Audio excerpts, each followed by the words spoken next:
نحمده ونصلي على رسوله الكريم اما بعد فاعوذ بالله من الشيطان الرجيم بسم الله الرحمن الرحيم آمن الرسول بما انزل اليه من ربه والمؤمنون رسول ایمان لائے اس پر جو ان کے رب کے پاس سے ان پر اترا اور ایمان والے کل آمن باللہ وملائکتہ وکتبہ ورسلہ سب نے مانا اللہ اور اس کے فرشتوں اور اس کی کتابوں اور اس کے رسولوں کو، یہ کہتے ہوئے لا نفرق بین احد من رسلی کہ ہم اس کے کسی رسول پر ایمان لانے میں فرق نہیں کرتے۔ وقالوا سمعنا واطعنا اور عرض کی کہ ہم نے سنا اور مانا۔ غفرانک ربنا معافی ہو اے ہمارے رب، وَإِلَيْكَ الْمَصِيرُ اور تیری طرف پھرنا ہے۔ سامعین اکرام، سورہ بقرہ کی آیت نمبر 285 کا درس چل رہا ہے۔ درس اول میں آپ حضرات نے اس آیت کا ترجمہ اور اس کی مختصر تفسیر سماعت فرمائی۔ آج کے درس میں اس آیت سے حاصل ہونے والے فوائد کا ذکر ہے۔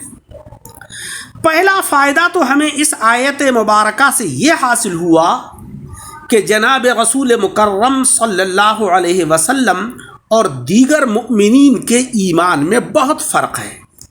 اسی لیے حضور علیہ السلام کا اس آیت میں الگ ذکر فرمایا گیا، آمن الرسول، اور مسلمانوں کا الگ ذکر ہوا، والمؤمنون۔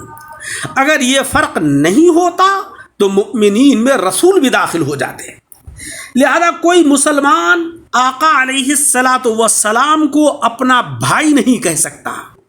اور یہ آیت کہ انما المؤمنون اخوۃ، جز نیست ایمان والے سب آپس میں بھائی ہیں، حضور علیہ السلام پر چسپاں نہیں کر سکتا۔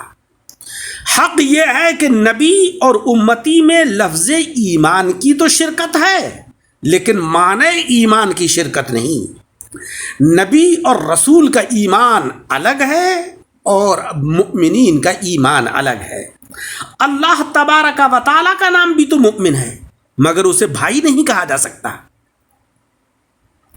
مولا جل شانہ و عم نوالہ نے جناب احمد مجتبیٰ محمد مصطفیٰ صلی اللہ علیہ وسلم کو جو ایمان عطا فرمایا وہ شہودی اور حضوری ہے کہ رب تبارک و تعالی اور جنت و دوزخ کا آپ نے مشاہدہ فرمایا، اور اپنی نبوت کا علم حضوری ہے۔ ہمارا جو ایمان ہے وہ سنا ہوا ہے، ہم محض مؤمن ہیں، اور آقا علیہ السلام عین ایمان ہیں، کیونکہ ان کے ماننے کا نام ہی تو ایمان ہے۔ ہم دنیا میں بے خبر آئے، ہمیں کچھ بھی پتہ نہیں، ماں باپ اور استاد کے ذریعے سے ہم نے علم حاصل کیا، اور جناب رسول مکرم صلی اللہ علیہ وسلم اللہ کے یہاں سے باخبر تشریف لائے اور سب کو ایمان عطا فرمایا۔ غرض کے عبادات، معاملات، اعتقادات سب میں ہی فرق ہے۔ جب دریائے رحمت جوش میں ہو اسی وقت دعا مانگنا محبوب اور بہتر ہوتا ہے۔ اس آیت سے ہمیں یہ درس ملا۔ دیکھو، حضرت جبریل علیہ السلام نے عرض کیا کہ حضور علیہ السلام اس وقت یہ دعائے مغفرت فرما دیں، غفرانک ربنا وإلیک المصیر۔ لہذا اللہ کے ذکر کی مجلس میں، بارش کے وقت، شب قدر میں، ہمیشہ آخری شب میں دعا مانگنا اس لیے بہتر ہے کہ اس وقت رحمت الہی کا جوش ہوتا ہے۔ جو جائز دعا کی جاتی ہے اللہ جل شانہ و عم نوالہ کی بارگاہ میں مقبول ہوتی ہے۔ دوسرا فائدہ اس آیت سے ہمیں یہ حاصل ہوا کہ قرآن پاک اور انبیاء کرام کے الہامات یقینی ہیں، نہ اس میں وسوسہ نفس شامل ہونے کا خطرہ، نہ القاء شیطان کا احتمال، کیونکہ قرآن عظیم میں فرمایا گیا کہ ما انزلہ، اور ما انزلہ کے اندر ما سے معلوم ہوا کہ جو کچھ بھی ہے قرآن عظیم وہ سب اللہ تبارک و تعالیٰ کی جانب سے اترا ہے، اور اللہ رب العزت کے کلام کے اندر کوئی وسوسہ ہو، کوئی شیطانی القاء ہو، یہ ناممکنات میں سے ہے۔ حدیث مبارک سے نسخ قرآن جائز ہے۔ دیکھو حضرت ابراہیم علیہ السلام نے فقط خواب کی بنا پر اپنے بے قصور فرزند حضرت اسماعیل علیہ السلام کے ذبح کا ارادہ فرما لیا، حالانکہ بے قصور کی جان لینا درست نہیں، مگر ان کے جواب نے کہ آپ تو اے والد گرامی وہ کیجئے جس کا آپ کو حکم دیا جا رہا ہے، آپ انشاءاللہ مجھے صابرین میں سے پائیں گے۔ جب یہ جواب ہو تو ظاہر ہے کہ اس جواب سے حکم شرعی منسوخ ہو جائے گا۔ تیسری بات اس آیت سے ہمیں یہ معلوم ہوئی کہ حضرات صحابہ کرام رضی اللہ تعالی عنہم خصوصاً خلفائے راشدین کا ایمان قطعی اور یقینی ہے۔ جو ان کے ایمان میں شک کرے وہ خود بے ایمان ہے۔ دیکھو اللہ رب العزت نے ان کے ایمان کو نبی کے ایمان کے ساتھ بیان فرمایا، آمن الرسول بما انزل الیہ من ربہ والمؤمنون۔ تفسیر اول سے معلوم ہوا کہ ان کے فضائل میں اور بے شمار آیتیں اتری ہیں۔ یہ بھی معلوم ہوا کہ کسی کا ایمان حضرات صحابہ کرام کے ایمان کی طرح نہیں ہو سکتا، کہ ان کے ایمان میں رب تعالیٰ کی گواہی ہے۔ مولا رب العزت ان کے یعنی صحابہ کرام کے ایمان کے سلسلے میں گواہی دے چکا ہے، کل آمن باللہ۔ یہ بھی معلوم ہوا کہ ان حضرات کو اللہ تبارک و تعالیٰ نے حسن خاتمہ ایمان پر وفات نصیب فرمائی۔ اگر وہ حضرات ایمان پر قائم رہنے والے نہ ہوتے تو مولا رب العزت جو عالم الغیب ہے کبھی ان کے ایمان کا اس شاندار طریقے سے اعلان نہیں فرماتا۔ حضرات صحابہ کرام کا مؤمن ہونا تو قرآن عظیم سے ثابت ہو چکا، اب ان کے ایمان سے نکلنے کے لیے کوئی آیت ہی چاہیے، اور وہ آیت ہے نہیں۔ لہذا اے وہ لوگوں کہ جو حضرات خلفائے راشدین اور دیگر صحابہ کرام پر تان کرتے ہو، ان کے ایمان میں شک و شبہ کرتے ہو، درس عبرت حاصل کرو۔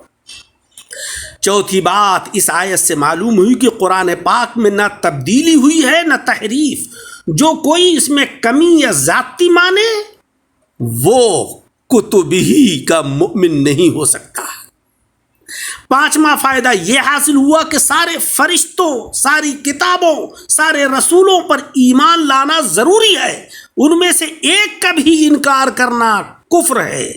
آیت میں وَمَلَائِكَتِهِ وَكُتُبِهِ ہے، اور ملائکتہ وَكُتُبِهِ سے یہ معلوم ہوا کہ ملائکہ اور کتب ایمان کا جز ہیں۔ بہتر یہ ہے کہ حضرات انبیاء کرام کے لیے تعداد مقرر نہ کی جائے، کیونکہ اس تعداد کا کوئی یقین نہیں ہے۔ یوں کہے کہ سارے پیغمبروں پر ہم ایمان لائے۔ اور چھٹی بات اس آیت سے یہ معلوم ہوئی کہ اگرچہ پیغمبر درجات میں مختلف ہیں، کہ ان میں سے بعض سے اعلیٰ ہیں، مگر نفس نبوت اور ایمان میں سب برابر ہیں۔ جو کوئی بعض کا انکار کرے اور بعض کو مانے وہ سب کا انکار کر رہا ہے، وہ ایمان سے خارج ہو جائے گا۔ ساتواں فائدہ یہ حاصل ہوا اس آیت سے کہ اللہ، فرشتوں، کتابوں، اللہ کے رسولوں، جنت، دوزخ، حشر و نشر سب پر ایمان لانا ضروری ہے۔ اسی لیے یہاں پر اس آیت میں پہلے 4 کا ذکر صراحتاً فرمایا گیا، اور جنت اور دوزخ کا ذکر سمعنا و اطعنا میں فرمایا گیا۔ حشر اور نشر کا ذکر الیک المصیر کے اندر اشارتاً فرمایا گیا۔ 8ویں بات ہمیں یہ معلوم ہوئی کہ دعا مانگنے کا طریقہ یہ ہے کہ پہلے اللہ تبارک و تعالیٰ کے صفات کا ذکر ہو، پھر اپنی وفاداری اور گناہگاری کا ذکر ہو، اس کے بعد اپنی حاجت کو طلب کیا جائے۔ اسی لیے اس آیت کے اندر یہاں پر غفران سے پہلے ایمان کا ذکر ہوا، اس کے بعد مغفرت کی دعا مانگی گئی، معلوم ہوا کہ وسیلہ اعمال سے دعا جلد قبول ہوتی ہے، لہذا پہلے نیک کام کیجئے، اللہ تبارک و تعالیٰ کی تعریف و توصیف کیجئے، اس کی حمد و ثنا بیان کیجئے، نمازیں پڑھیے، قرآن عظیم کی تلاوت کیجئے، اس کا ذکر کیجئے، اور اس کے بعد اپنی دعا جو جائز ہو وہ بارگاہ الہی میں پیش کیجئے۔ اس کلام کی برکت سے اللہ تبارک و تعالی رجوع برحمت ہو۔